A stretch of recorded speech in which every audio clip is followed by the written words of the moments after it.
Hi guys, welcome back to my channel. मेरा नाम है ऋषभ गोयल। मैं एक आईपीयू का स्टूडेंट हूँ। हम अभी डीए पढ़ रहे थे जिसमें हमने यूनिट 1 कंप्लीट कर लिया है और यूनिट 2 का भी फर्स्ट टॉपिक ग्रीडी मेथड हमने पूरा कंप्लीट कर लिया है। अब हम इस वीडियो में स्टार्ट करेंगे बैक ट्रैकिंग से। बैक ट्रैकिंग हम देखेंगे क्या होती है और उसके एप्लीकेशंस देखेंगे, that is 8 queen problem, graph colouring और हैमिल्टोनियन साइकिल्स। ये तीनों टॉपिक्स हम इस वीडियो में कवर करेंगे। अगर आपने मेरी पुरानी वीडियोस नहीं देखी हैं जिसमें मैंने ग्रीडी मेथड के सारे एग्जांपल्स करा रखे हैं, नैपसैक्स प्रॉब्लम, हफमैन कोडिंग, उन सब का लिंक मैं ऊपर आई बटन में दे दूंगा। वहाँ से जाके उन वीडियोस को देख सकते हैं। आपको ये टॉपिक्स काफ़ी अच्छी तरह से वहाँ पर समझ में आ जाएंगे। अब हम स्टार्ट करते हैं बैक ट्रैकिंग से। सबसे पहले हम देखते हैं बैक ट्रैकिंग होती क्या है। बैक ट्रैकिंग की डेफिनेशन पढ़ते हैं। It is a problem solving algorithmic technique. ये प्रॉब्लम सॉल्व करने का एक एल्गोरिथम है, एक टेक्निक है जिससे हम प्रॉब्लम को सॉल्व कर सकते हैं। That involves finding a solution incrementally bye trying different options. इसमें क्या मेथड यूज़ होता है कि हम हर एक सॉल्यूशन को 1 बाय 1 टेस्ट करते हैं और फिर चेक करते हैं कि क्या वो हमारे उस प्रॉब्लम को सॉल्व कर पा रहा है या नहीं कर पा रहा। इंक्रीमेंटली का मतलब है 1 बाय 1। पहले एक सॉल्यूशन को चेक करेंगे, एक ऑप्शन को चेक करेंगे और फिर दूसरे ऑप्शन को चेक करेंगे जब तक हमें सॉल्यूशन नहीं मिल जाता। And undoing them if they lead to a dead end. अगर हम एक ही पाथ पे चलते गए और हमें सॉल्यूशन नहीं मिला, हमें डेड एंड मिल गया, तो हम वापस बैक ट्रैक करेंगे। बैक ट्रैक का मतलब वापस पीछे आएंगे। उसमें मैंने अनडूइंग भी लिख रखा है, उसका मतलब अनडूइंग भी होता है कि हम वापस पीछे आएंगे और फिर हम हमारे नए सॉल्यूशंस को एक्सप्लोर करेंगे। When a dead end is reached, the algorithm backtracks to the previous decision point and explores a different path until a solution is found or possibilities have been exhausted. इसका मतलब क्या है, अगर हमें dead and मिल गया, हमें उसके आगे कोई और सॉल्यूशन का ऑप्शन नहीं मिल रहा, तो हम वापस पीछे आएंगे और सॉल्यूशंस को एक्सप्लोर करेंगे और डिफरेंट पाथ्स पे जाएंगे ताकि हमें और सॉल्यूशन मिल पाए। और हम तब तक करेंगे जब तक हमें सॉल्यूशन नहीं मिल जाता हमारी प्रॉब्लम का, या फिर सारे सॉल्यूशन, सारे ऑप्शन जितने भी अवेलेबल हैं वो एग्जॉस्ट नहीं हो जाते। इसको हम तब तक बैक ट्रैक करते रहेंगे। अब हम देखते हैं बैक ट्रैकिंग का जर्नल मेथड कि बैक ट्रैकिंग जर्नली होती कैसे है। अब हम इधर देखते हैं कि जनरल तरीका क्या होता है बैक ट्रैकिंग का। सपोज हमारी एक प्रॉब्लम थी जिसके कुछ सॉल्यूशंस थे। ये हमारे क्या हैं, ऑप्शंस ऑफ सॉल्यूशंस, कि ये हमारे उसके सॉल्यूशंस हो सकते हैं। तो अब हम इनको 1 बाय 1 चेक करेंगे और फिर उसके बाद चेक करेंगे कि क्या वो हमारे प्रॉब्लम को सॉल्व कर पा रहे हैं या नहीं कर पा रहे। सपोज हम यहाँ से स्टार्ट करते हैं और चेक करते हैं कि हमारा सॉल्यूशन है या नहीं। अगर नहीं है तो हम इसकी नेक्स्ट ब्रांच पे जाएंगे और फिर हम यहाँ चेक करेंगे। अगर ये प्रॉब्लम का सॉल्यूशन है तो ठीक है, हम यहाँ पर रुक जाएंगे। अगर नहीं है तो हम आगे जाएंगे। यहाँ पर हम देख सकते हैं कि प्रॉब्लम का सॉल्यूशन नहीं है तो हम और आगे गए। अब हमने देखा कि यहाँ पर भी हमें प्रॉब्लम का सॉल्यूशन नहीं मिला। यहाँ पर हमारा क्या आ गया, डेड एंड आ गया, मतलब इसके आगे हमारे पास कोई और ब्रांच नहीं है। तो अब हम वापस बैक ट्रैक करेंगे। बैक ट्रैक का मतलब वापस पीछे जाएंगे, अंडू करेंगे और चेक करेंगे कि क्या हमारे पिछले ऑप्शंस के पास कोई और ऐसी ब्रांच तो नहीं थी जिससे और सॉल्यूशंस हमें मिल सकते थे। तो हाँ, यहाँ पर और एक और ब्रांच थी, तो हम उस पर जाएंगे और चेक करेंगे। यहाँ पर भी हमारे को सॉल्यूशन नहीं मिला, डेड एंड मिल गया, तो हम वापस बैक ट्रैक करेंगे। वापस बैक ट्रैक करा हमने, यहाँ देखा कि हम और बाकी ब्रांचेस पे एक्सप्लोर कर चुके हैं, तो हम बाकी बैक ट्रैक और ज़्यादा करेंगे और पीछे बैक ट्रैक करेंगे। यहाँ पर अब हम इसकी दूसरी ब्रांच को एक्सप्लोर करेंगे। यहाँ पर भी हमें सॉल्यूशन नहीं मिला, हम और इसकी ब्रांच को एक्सप्लोर करेंगे। यहाँ पर हमने देखा फिर डेड एंड आ गया, सॉल्यूशन हमें नहीं मिला। फिर हम बैक ट्रैक करके इसकी दूसरी ब्रांच को यहाँ पर देखेंगे। यहाँ पर भी हमें सॉल्यूशन नहीं मिला। फिर हम अगले नोड पे जाएंगे, यहाँ पर हम चेक करेंगे कि यहाँ पर हमें सॉल्यूशन मिल गया, तो हम यहाँ पर रुक जाएंगे। तो इसका मतलब यहाँ पर हमें सॉल्यूशन मिल गया है, अब हम और बैक ट्रैक नहीं करेंगे। अगर यहाँ पर हमारा फिर से डेड एंड आ जाता तो हम फिर रुक जाते, क्योंकि हमारे सारे ऑप्शंस हमने एक्सप्लोर कर लिए थे और हमारे पास कोई और ऑप्शन एग्जिस्ट नहीं करता था। तो हम उस केस में भी रुक जाते हैं। हम इसमें 2 केस में रुकते हैं, या तो हमारे को सॉल्यूशन मिल जाए या फिर हमारे जितने भी ऑप्शंस हैं उन सबको एक्सप्लोर कर लें और हमें डेड एंड मिल जाए। अब इस जो बैक ट्रैकिंग है इसके एप्लीकेशन देखते हैं कि ये बैक ट्रैकिंग हम कहाँ पर यूज़ करते हैं हमारे क्वेश्चन सॉल्व करने के लिए। इसके एप्लीकेशंस हैं हमारे N queen problem, Hamiltonian cycle और ग्राफ कलरिंग। यही हम टॉपिक्स और एप्लीकेशंस इस वीडियो में पढ़ेंगे। सबसे पहले अब हम स्टार्ट करेंगे एन क्वीन प्रॉब्लम से। एन क्वीन प्रॉब्लम स्टार्ट करने से पहले मैं आपको बता दूं, हमने जो यहाँ पर ये ग्राफ टाइप पढ़ा है जिसमें हमने देखा कि कैसे हम सॉल्यूशन फाइंड करेंगे, इसे हम कहते हैं state space tree. State space tree का क्या मतलब है कि हमारे पास ये क्या है, स्टेट्स हैं, एक स्टेट्स का ट्री है और हम अगर इसमें सॉल्यूशन सर्च करते हैं तो उसे हम कहते हैं स्टेट स्पेस सर्च। हम हमारे स्टेट स्पेस ट्री में से एक स्टेट स्पेस सर्चिंग कर रहे हैं। स्टेट स्पेस सर्चिंग का मतलब क्या है कि हम हमारे सॉल्यूशन में से एक स्टेट को सर्च कर रहे हैं जो हमारे सॉल्यूशन में परफेक्टली फिट होगा। अब हम देखते हैं N queen problem. N queen problem में हम देखते हैं कि प्रॉब्लम क्या है। एन क्वीन प्रॉब्लम एक प्रॉब्लम है जिसे हमें बैक ट्रैकिंग से सॉल्व करना है। तो सबसे पहले हम देखते हैं कि किस प्रॉब्लम को हम सॉल्व करना चाहते हैं। कि प्रॉब्लम देखते हैं। The N queen problem is of placing n chess queens on a n cross n chess board so that no two queens attack each other। अगर आपने कभी चेस खेला हो तो उसमें आपको पता होगा कि हमारे पास दोनों तरफ टीम में एक एक क्वीन होती है। तो इसमें हमारे को वो कह रहा है कि हमारे पास n क्वींस है और n क्रॉस n का चेस बोर्ड है जिसमें हमारे पास n नंबर ऑफ बॉक्सेस एक साइड है और n नंबर ऑफ बॉक्सेस दूसरी साइड है। और उसमें हमारे पास n क्वींस हैं और हमें n क्वींस को इस तरीके से प्लेस करना है ताकि कोई भी दो क्वीन आपस में एक दूसरे को काटे ना, आपस में एक दूसरे से क्लैश ना करें। अगर आपको कंडीशंस पता हो क्वीन की चेस में क्या होती है, मैं आपको यहाँ पर कंडीशंस बता देता हूँ क्वीन की क्या होती है। कि सपोज अगर हमारे पास ये एक चेस बोर्ड है जिसमें हमारे पास चेस के कुछ ऐसे ब्लॉक्स गिवन है, तो चेस में क्वींस की क्या कंडीशन होती है कि अगर हमारे पास यहाँ पर सपोज एक क्वीन है तो queen can move in any direction either in straightwards or diagonal. कि क्वीन ऐसे भी जा सकती है, ऐसे भी और डायगोनली भी। क्वींस के पास ये 3 मूवमेंट्स की परमिशन होती है। तो हमें क्वींस को ऐसे प्लेस करना है ताकि कोई दूसरी क्वीन इस क्वीन के रास्ते में ना आए, आपस में क्लैश ना करें। सपोज अगर मैं क्वीन दूसरी यहाँ पर प्लेस कर दूँ तो ये क्वीन आपस में एक दूसरे के रास्ते में आ जाएंगे, आपस में एक दूसरे को काट सकती हैं। तो हमें इस तरीके से प्लेस नहीं करना है। हमें इस तरीके से प्लेस करना है कि कोई भी क्वीन आपस में एक दूसरे को काटे ना। अगर हम इस क्वीन को यहाँ रख दें तो ये दोनों क्वीन आपस में क्लैश नहीं कर रही। ऐसे ही हमें n क्वींस का एक अरेंजमेंट बनाना है ताकि कोई भी क्वीन किसी और क्वीन से क्लैश ना करे। यहाँ पर हमारे पास जैसे n number of chess boards होंगे, n नंबर ऑफ बॉक्सेस इधर, n नंबर ऑफ बॉक्सेस इधर और n नंबर ऑफ ही क्वींस होगी। इसमें मैं आपको कंडीशंस लिख देता हूँ कि किस कंस्ट्रेंट्स को इसको प्रूव करना होता है। कंस्ट्रेंट्स टू फॉलो, यहाँ मैं अपने कंस्ट्रेंट्स लिख सकता हूँ। इसमें 3 कंस्ट्रेंट होते हैं जो हमें फॉलो करने होते हैं। No row or column should contain more than 1 queen. कोई भी रो और कोई भी कॉलम में एक से ज्यादा क्वीन नहीं हो सकती। ये हमारा पहला कंडीशन है, पहला कंस्ट्रेंट। फिर उसके बाद दूसरा कंस्ट्रेंट है कि no diagonal should contain more than 1 queen. किसी भी डायगोनल में भी एक से ज्यादा क्वीन नहीं हो सकती। और तीसरा और most important, there should be no row or column without any queen. मतलब कि हमारे पास कोई भी ऐसी रो या कॉलम नहीं बचनी चाहिए जिसमें एक भी क्वीन ना हो। हर रो और हर कॉलम में कम से कम, मतलब एटमोस्ट एक क्वीन होनी चाहिए, ज्यादा से ज्यादा, सॉरी एटलीस्ट नहीं, एटमोस्ट। और 0 भी नहीं हो सकती, सिर्फ एक क्वीन ही होनी चाहिए।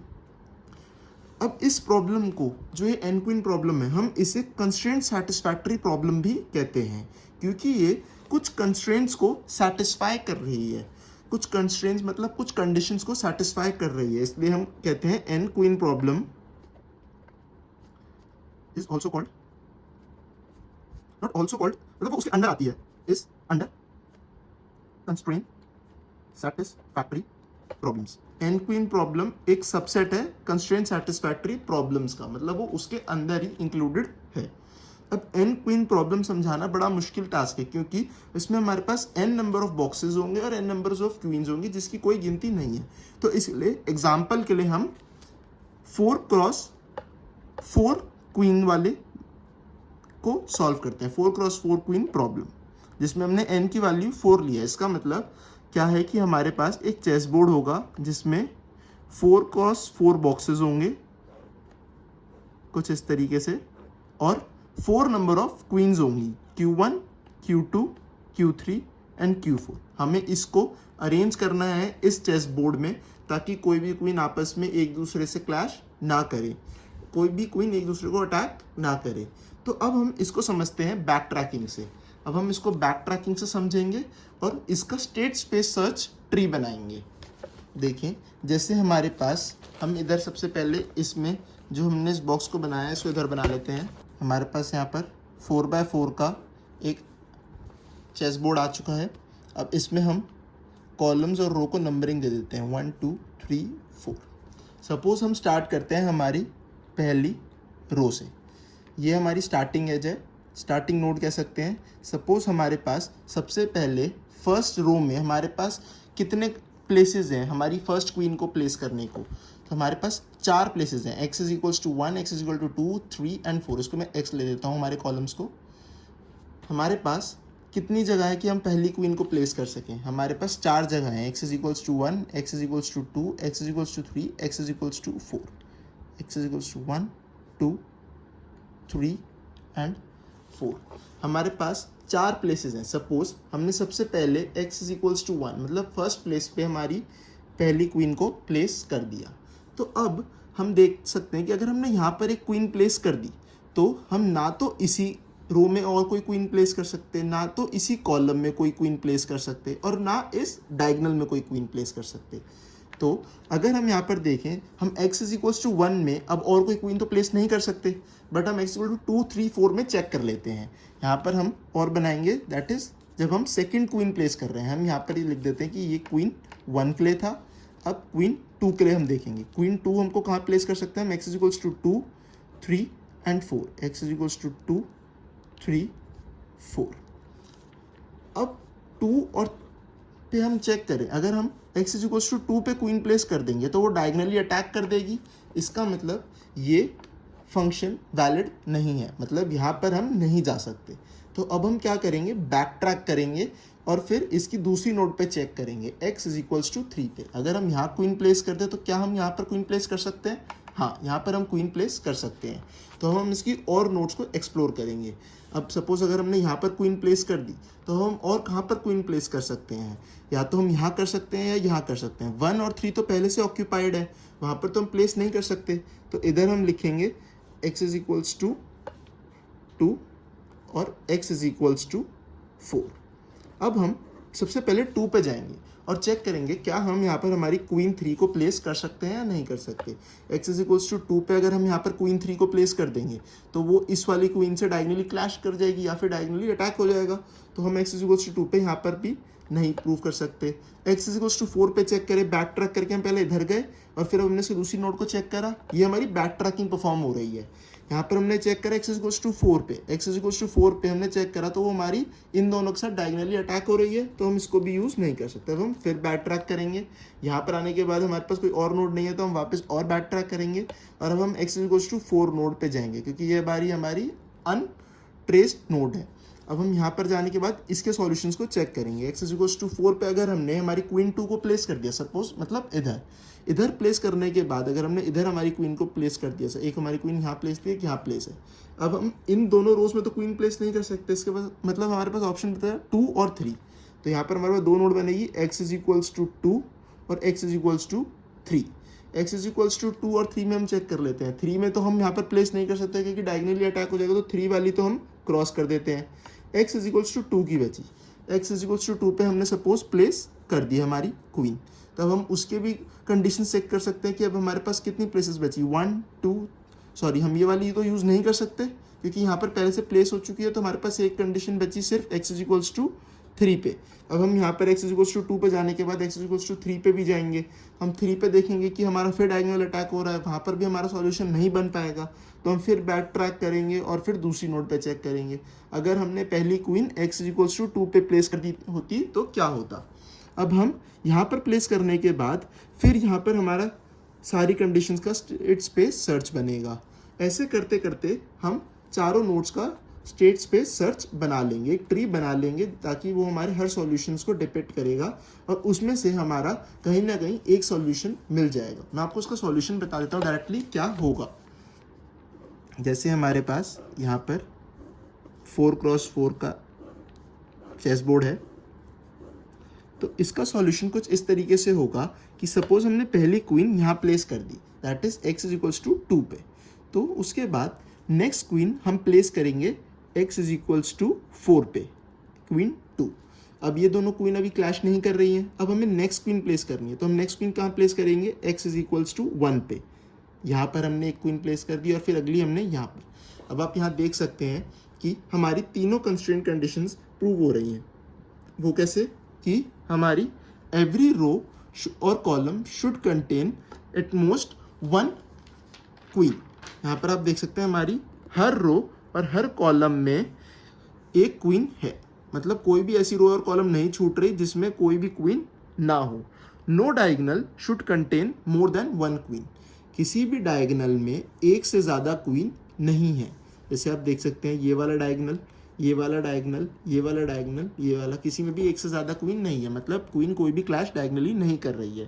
फिर उसके बाद आता है no row or column should contain more than 1 queen. किसी भी रो और किसी भी कॉलम में एक से ज़्यादा क्वीन नहीं है।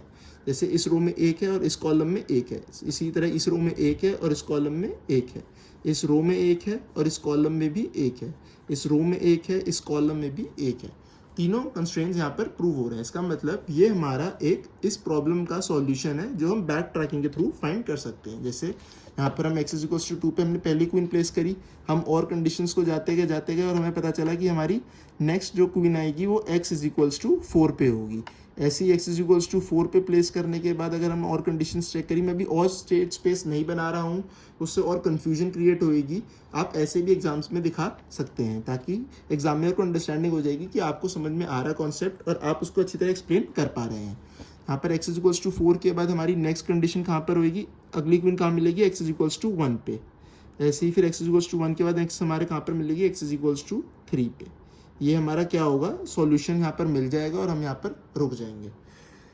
ऐसे ही यहाँ पर हमारे पास पर मेन टॉपिक हमारा सिलेबस में क्या है, 8 क्वीन प्रॉब्लम। दैट इज मतलब हमारे पास 8x8 का चेस बोर्ड है और हमारे पास 8 क्वींस हैं। मैं उसका भी सॉल्यूशन आपको दिखा देता हूँ, आपको उसका सॉल्यूशन याद रखना है कि कैसे उसका अरेंजमेंट हुआ हुआ है।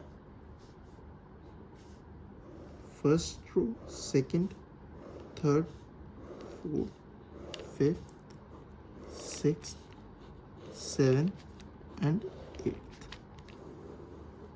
ये हमारे पास 8 रोज और 8 कॉलम्स का अरेंजमेंट है। 1 2 3 4 5 6 7 एंड 8। ये हमारे पास 8 रोज एंड 8 कॉलम्स का अरेंजमेंट है जिसे हमें 8 क्वींस को अरेंज करना है। तो इसका सॉल्यूशन मैं आपको बताता हूँ क्या है। जैसे अगर हमने सबसे पहले हमारी एक क्वीन यहाँ प्लेस कर दी, तो हम दूसरी क्वीन कहाँ प्लेस करेंगे, 1 मिस करके, मतलब 1 छोड़ के। फिर अगली क्वीन हम कहाँ पर प्लेस करेंगे, 2 छोड़ के, दैट इज क्वीन 3। फिर उसके बाद हम क्वीन 4 को प्लेस करेंगे वापस यहाँ से 1 छोड़ के, क्वीन 4।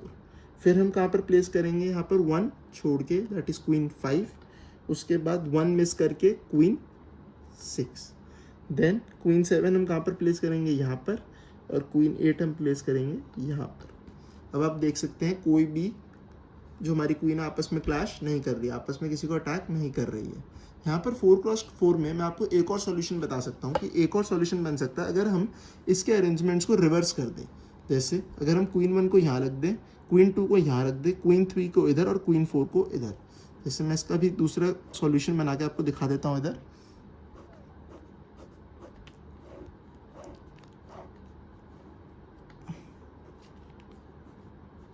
सपोज क्वीन 1 हमने यहाँ की बजाय यहाँ रख दी, क्वीन 2 यहाँ पर एंड से एंड की जगह इस एंड पे रख दिया, क्वीन 3 हमने इस एंड की बजाय इस एंड पे रख दिया, एंड क्वीन 4 हमने यहाँ रख दिया।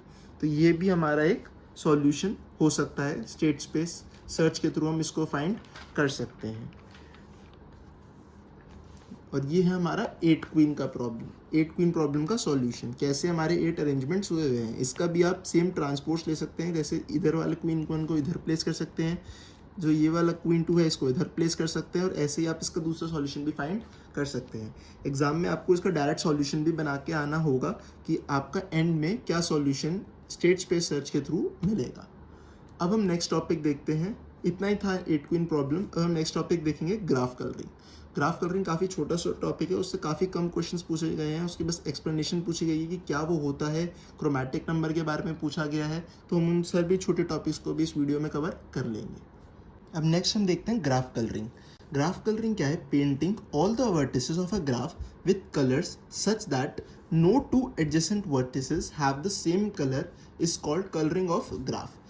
ग्राफ कलरिंग का मतलब है कि अगर हमारे पास एक ग्राफ में दो वर्टिसेस हैं, अगर हमारे पास छोटा सा एग्जांपल लेते हैं, अगर हमारे पास एक एज है और उसमें हमारे पास दो वर्टिसेस से कनेक्टेड है वो एज, तो उन दोनों वर्टिसेस का आपस में सेम कलर नहीं हो सकता, क्योंकि वो दोनों वर्टिसेस एडजेसेंट है। मतलब एडजेसेंट वर्टिसेस का सेम कलर नहीं हो सकता।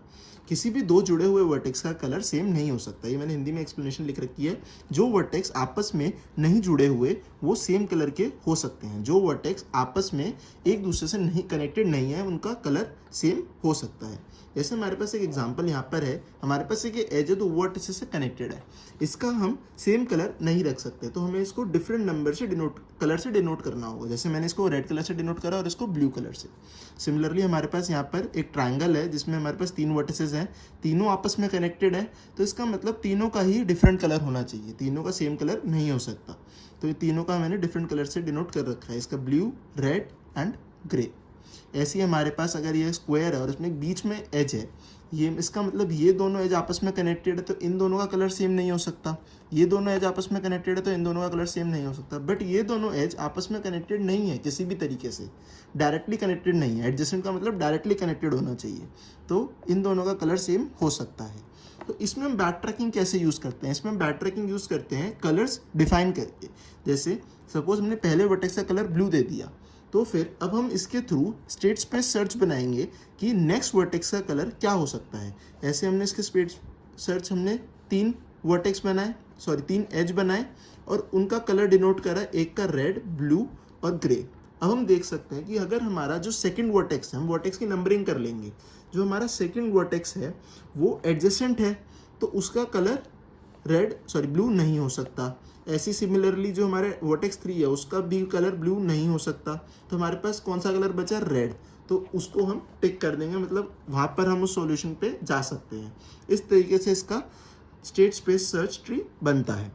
ऐसे ही अभी इस एग्जांपल में आप कलरिंग देख सकते हैं कैसे हुई हुई है। जैसे मैंने सपोज इसका ब्लू कलर दे दिया, हम कोई भी कलर पहले दे सकते हैं, मैंने इसका ब्लू कलर दिया तो इन तीनों का ब्लू कलर नहीं हो सकता क्योंकि तीनों इससे कनेक्टेड है।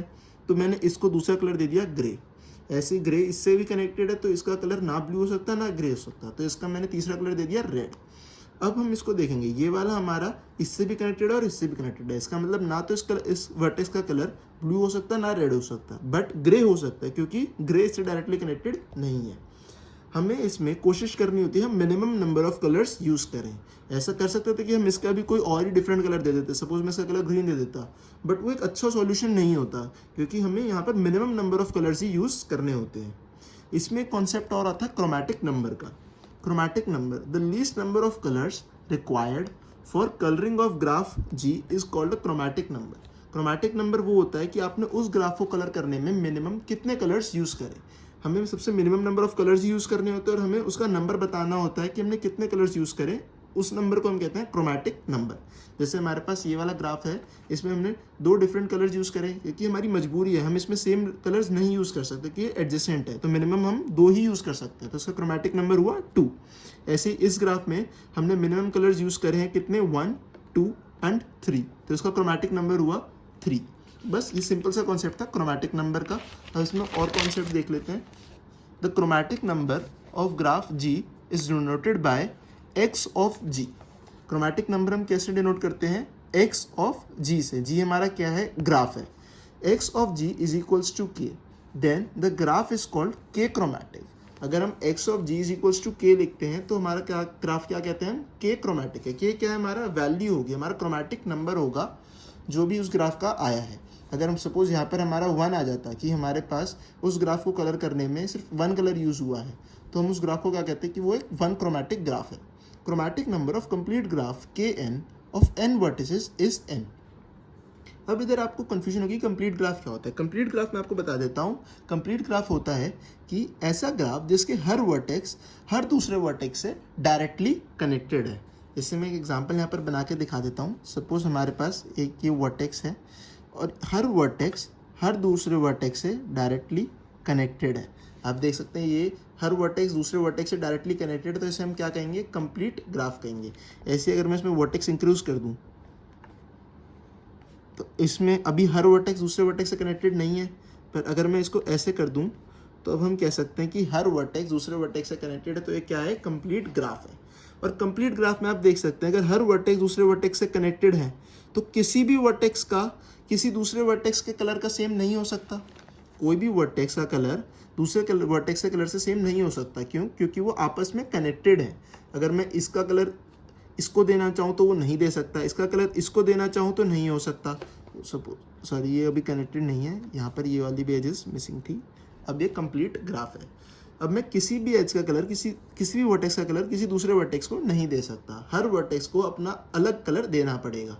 इसीलिए हम कहते हैं कि अगर हमारे पास n वर्टिसेस हैं तो हमें n कलर्स ही यूज़ करने पड़ेंगे। Minimum n number of vertices के लिए n number of colours he use होंगे। तो इसीलिए कंप्लीट ग्राफ की n of n vertices is n। इसलिए हम इसे कहते हैं n क्रोमेटिक ग्राफ।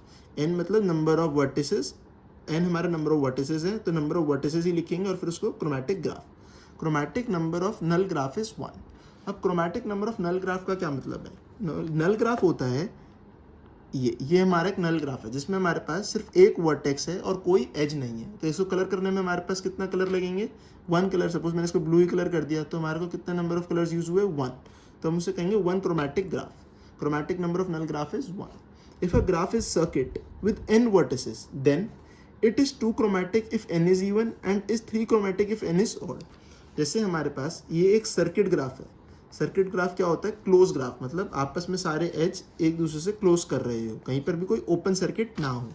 तो इस सर्किट ग्राफ में हम चेक करेंगे हमारे पास कितने नंबर ऑफ वर्टिसेस है, 1 2 3 4 5 6, that is even number of vertices है। तो इसको कलर करने में हमारा क्रोमेटिक नंबर क्या आना चाहिए? 2। चेक कर लेते हैं कैसे। सपोज मैंने पहले वर्टिस का कलर रेड दे दिया तो मैंने इसके एडजेसेंट वर्टिसेस का कलर कुछ और देना पड़ेगा। तो मैंने सपोज इसका ब्लू दे दिया। ब्लू देने के बाद अब मैं इधर दूसरे वर्टेक्स पे आया तो मैं इसको रेड दे सकता हूँ क्योंकि वो रेड वाले से डायरेक्टली कनेक्टेड नहीं है, तो मैंने इसको रेड दे दिया। ऐसे ही मैंने इसको ब्लू दे दिया क्योंकि ये ब्लू से डायरेक्टली कनेक्टेड नहीं है। ऐसे ही मैं ऑल्टरनेटिव रेड और ब्लू को कॉम्बिनेशन चला सकता हूँ और मैं देख सकता हूँ कि अगर हमारे पास 6 वर्टिसेस है तो मैं कितने कलर्स यूज़ कर रहा हूँ, सिर्फ 2 कलर्स में ही मेरा कॉम्बिनेशन कंप्लीट हो रहा है। ऐसे अगर मेरे पास यहाँ पर 8 वर्टिसेस होते, 10 वर्टिसेस होते तो भी मेरा 2 कलर के कॉम्बिनेशन में ही काम हो जाता। As it has a circuit and have 6 vertices that is even, so it will be 2 chromatic. ऐसे ही अगर मैं मान लो यहाँ पर एक वर्टेक्स हटा दूँ और इनको डायरेक्टली कनेक्ट कर दूँ तो मेरे पास क्या होगा? Circuit with odd number of vertices, क्योंकि इसमें 5 नंबर ऑफ वर्टेक्स हो जाएंगे। तो अब हम देखेंगे कि मैं अब अगर इसको कनेक्ट कर दूँ तो इसको कनेक्ट करने के बाद मैं इस वर्टेक्स का कलर ब्लू भी नहीं दे पाऊँगा और रेड भी नहीं दे पाऊँगा, तो मुझे इसको कुछ अलग कलर देना पड़ेगा। इसलिए मेरा एक कलर बढ़ जाएगा। तो मैं उसके लिए क्या कहूँगा कि n graph n is odd. अगर हमारे पास नंबर ऑफ वर्टिसेस ऑड हो गए तो क्रोमेटिक नंबर हमारा 1 से बढ़ जाएगा। आप यहाँ पर देख सकते हैं अगर मैं इस वर्टेक्स को हटा दूँ और इसको कनेक्ट कर दूँ तो नंबर ऑफ वर्टिसेस मेरे पास 5 हो गए, दैट इज ऑड। और इस वाले वर्टेक्स का या फिर इस वाले वर्टेक्स का मैं कलर सेम नहीं कर सकता क्योंकि आपस में एडजेसेंट है। तो मुझे किसी एक वर्टेक्स का कलर बिल्कुल ही अलग करना पड़ेगा। ना ही मैं उसको ब्लू दे सकता हूँ, ना ही मैं उसको रेड दे सकता हूँ, क्योंकि रेड में से वो कनेक्टेड है और ब्लू से भी वो डायरेक्टली कनेक्टेड है। तो मुझे उससे कोई तीसरा ही कलर देना पड़ेगा, इसलिए मेरा क्रोमेटिक नंबर 1 से इंक्रीज हो जाता है। यही था बस इसका इजी सा कंसेप्ट क्रोमेटिक नंबर और ग्राफ कलरिंग का। अब हम नेक्स्ट देखेंगे हैमिल्टोनियन साइकिल। अब हम देखेंगे हैमिल्टोनियन साइकिल क्या होती है। उससे पहले हमें समझना पड़ेगा हैमिल्टोनियन पाथ क्या होता है। हैमिल्टोनियन पाथ की डेफिनेशन होती है a path which contains every vertex of a path G exactly once is called Hamiltonian path. एक ऐसा पाथ जिसमें सारे वर्टिसेस सिर्फ एक बार आ रहे हों और सारे वर्टिसेस ज़रूर आ रहे हों, मतलब सारे वर्टिसेस आना ज़रूरी हैं और हर वर्टेक्स सिर्फ एक बार आ रहा हो। आपको मैं एक एग्जांपल से समझाता हूँ। सपोज हमारे पास एक ग्राफ है जिसमें हमारे पास वर्टेक्स है u, v, w, x, y और इनके एजेस हैं e1, e2, e3, e4, e5 and e6। तो अब इसमें एक हैमिल्टोनियन पाथ निकालना है। हमें क्या होगा? हैमिल्टोनियन पाथ क्या होता है? एक ऐसा पाथ जिसमें सारे वर्टेक्स एक बार कवर हो रहे हैं। तो वो क्या होगा? जैसे हमने सपोज यहाँ से स्टार्ट करा, दैट इज़ u। हमने सबसे पहले एक वर्टेक्स लिया यू, यू से हम गए वी थ्रू पाथ E1, तो you E1 we, you E1 we, फिर हम गए we E2 W, we E2 W, उसके बाद हम गए W E5X, W E5X, फिर हम गए X E6Y, X E6Y। अब आप देख सकते हैं हमने क्या पाथ फॉलो करा, हमने ये वाला पाथ फॉलो करा। पहले यहाँ से गए, फिर यूं गए, हमने इस पाथ को फॉलो करा, तो हम देख सकते हैं हमारा हर वर्टेक्स एक बार कवर हो चुका है, जो हैमिल्टोनियन पाथ होता है। ये कंडीशन हैमिल्टोनियन पाथ की कि हर वर्टेक्स एक बार कवर होना चाहिए और सिर्फ एक बार, वो रिपीट नहीं करना चाहिए। अब हम देख रहे हैं कि हमने एक हैमिल्टोनियन पाथ लिख दिया, पर आपका ये क्वेश्चन आ सकता है कि हैमिल्टोनियन पाथ हम कहीं और से तो स्टार्ट कर सकते थे। सपोज हम यहाँ से स्टार्ट कर सकते थे, तो हाँ कर सकते थे, तो हम इसको ऐसे भी लिख सकते थे। हम हैमिल्टोनियन पाथ ऐसे भी लिख सकते थे। अगर हम इसको ऐसे लिखते ZX Y E6X E5W E2V E1U, तो ऐसे भी ये वैलिड था। हम U की जगह V से भी स्टार्ट कर सकते थे, दैट इज V E1U, फिर U E3W, फिर E4Y E6X।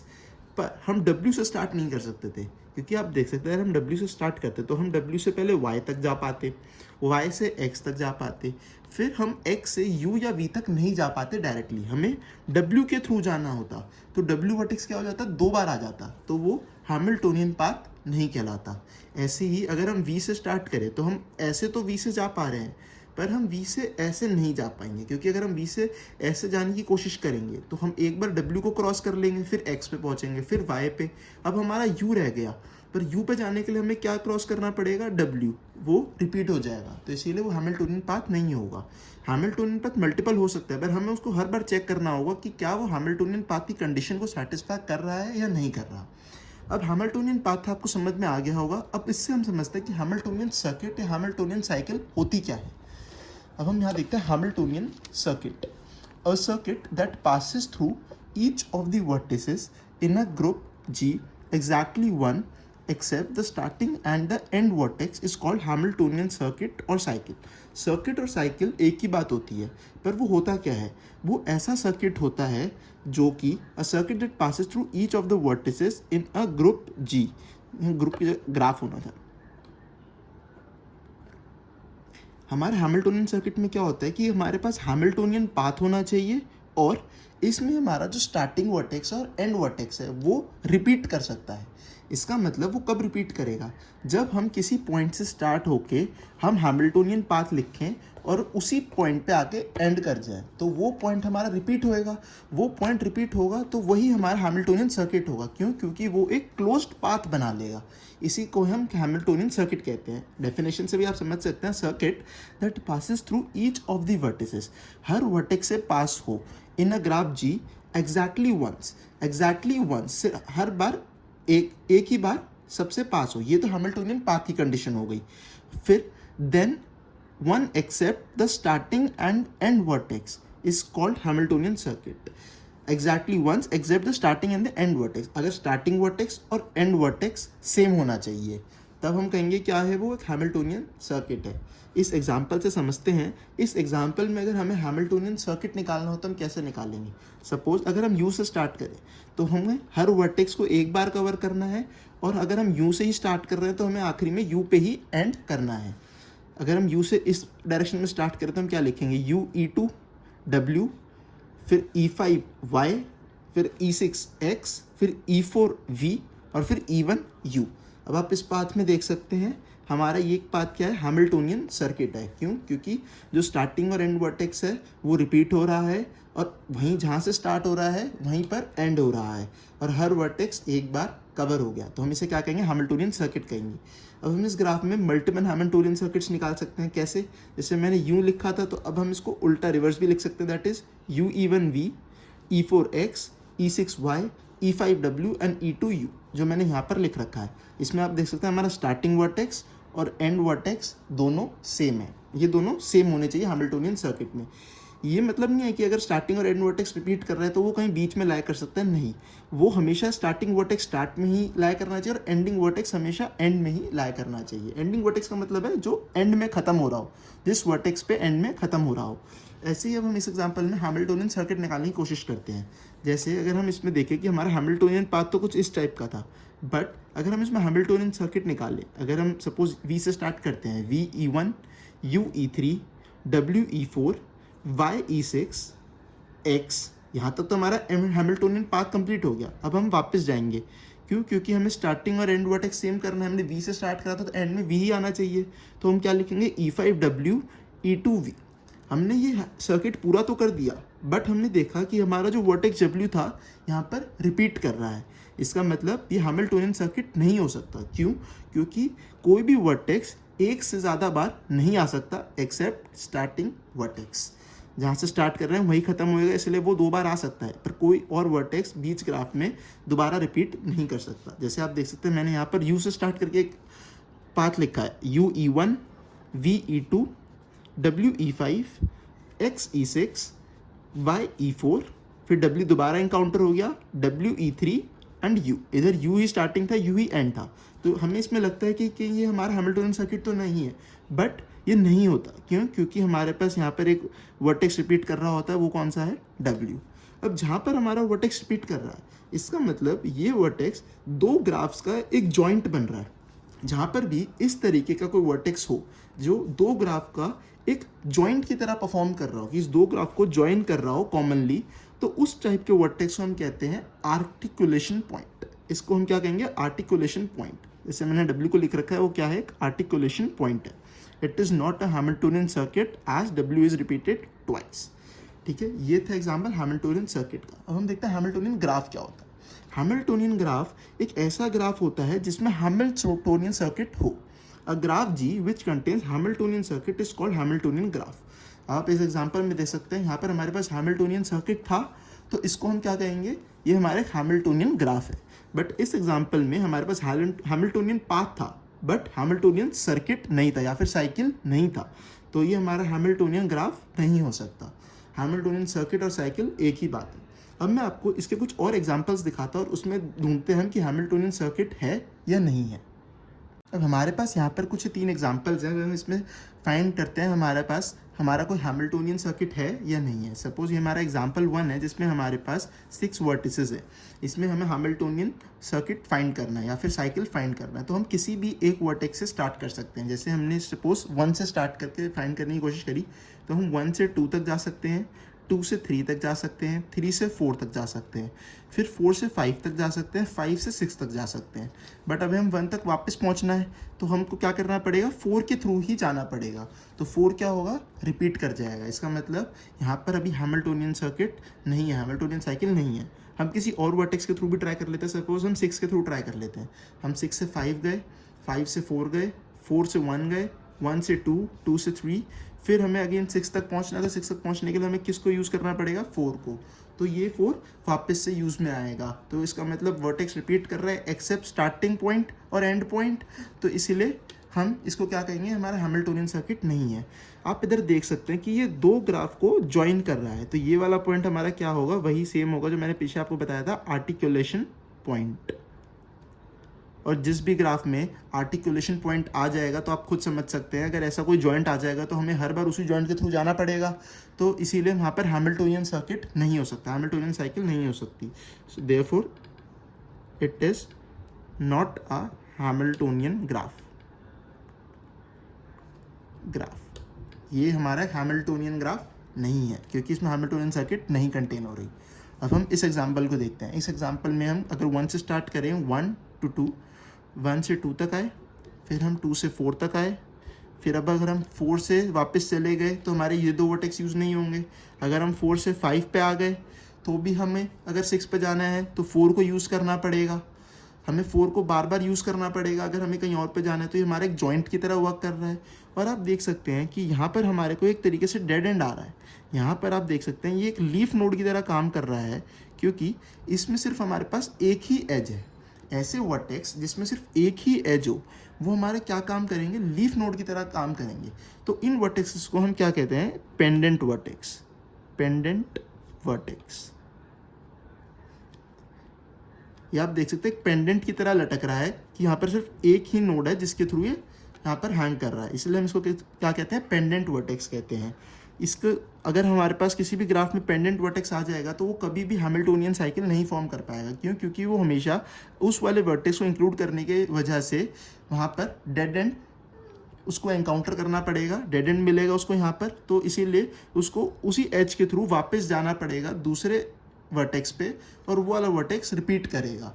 इसीलिए अगर कहीं पर भी सिंगल नोड हो, सिंगल एज हो, तो आप उससे समझ सकते हैं कि यहाँ पर हैमिल्टोनियन सर्किट नहीं हो सकता। अगर सपोज हम यहीं से स्टार्ट करें तो आप देख सकते हैं, अगर हम 5 से स्टार्ट करके हैमिल्टोनियन सर्किट ढूंढें तो हम कहेंगे 5 से 4, 4 से 2, 2 से 1, 1 से 3, 3 से 4, 4 से 6। यहाँ पर हमारा 4 अभी 2 बार रिपीट हो चुका है और अभी हमें 5 तक वापस जाना है, तो हमें फिर 4 के थ्रू ही जाना पड़ेगा।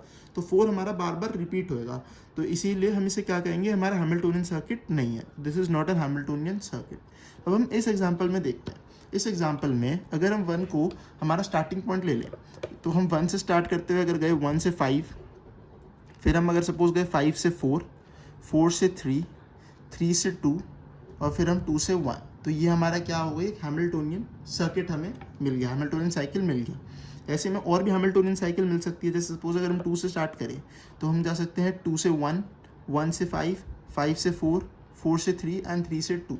अगर हम 5 से स्टार्ट करें तो हम 5 से 1, 1 से हम इस एज के थ्रू भी जा सकते हैं, 1 से 2, 1 से 2, 2 से 3, 3 से 4 एंड 4 से 5। हम इस एज के थ्रू भी हम एक हैमिल्टोनियन साइकिल फाइंड कर सकते हैं। कैसे? सपोज हम 3 से ही गए, 3 से 1, 1 से 2, 2 से 5, 5 से 4 एंड 4 से 3। स्टार्ट और एंड एज हमारा सेम, स्टार्ट और एंड वर्टेक्स हमारा सेम हो गया और हमने हर वर्टेक्स को इंक्लूड कर लिया, तो ये हमारा क्या फॉर्म कर रहा है, हैमिल्टोनियन साइकिल। तो हाँ, इसमें हैमिल्टोनियन साइकिल हो सकती है and then it is also an Hamiltonian graph. अब मेन क्वेश्चन ये आएगा कि हम तो अभी बैक ट्रैकिंग पढ़ रहे थे, तो इसमें बैक ट्रैकिंग कहाँ यूज़ हुई। तो मैं आपको इस एक एग्जाम्पल को एक बैक ट्रैकिंग से भी सॉल्व करके दिखाता हूँ, एक एग्जाम्पल लेके, कि कैसे हम हैमिल्टोनियन साइकिल में बैक ट्रैकिंग यूज़ करके उसे सॉल्व करते हैं। अब हमारे पास ये एग्जाम्पल है, अब हम इसे बैक ट्रैकिंग के थ्रू सॉल्व करने की कोशिश करेंगे। बैक ट्रैकिंग में आपको पता है कि क्या बनता है, हमारा स्टेट स्पेस सर्च बनता है, एक ट्री बनता है, स्टेट स्पेस ट्री। उसके थ्रू हम हमारी सर्चिंग कर सकते हैं, हम उसमें ढूंढ सकते हैं कि हमारा हैमिल्टोनियन सर्किट कोई फॉर्म हो रहा है या नहीं हो रहा। तो अब हम इस एग्जांपल के लिए स्टेट स्पेस सर्च बनाते हैं, एक स्टेट स्पेस ट्री बनाते हैं। सपोज हम ए से स्टार्ट करते हैं, हमारा ए स्टार्टिंग एज है, हमें इससे वापस इसी एज पे आना है सारे वर्टेक्स कवर करके। तो वो कैसे होगा, हम ए से कौन कौन से डायरेक्ट एजेस पे जा सकते हैं। हम ए से जा सकते हैं बी पे, ए से हम बी पे जा सकते हैं, ए से हम सी पे डायरेक्ट जा सकते हैं, ए से हम डी पे डायरेक्ट जा सकते हैं।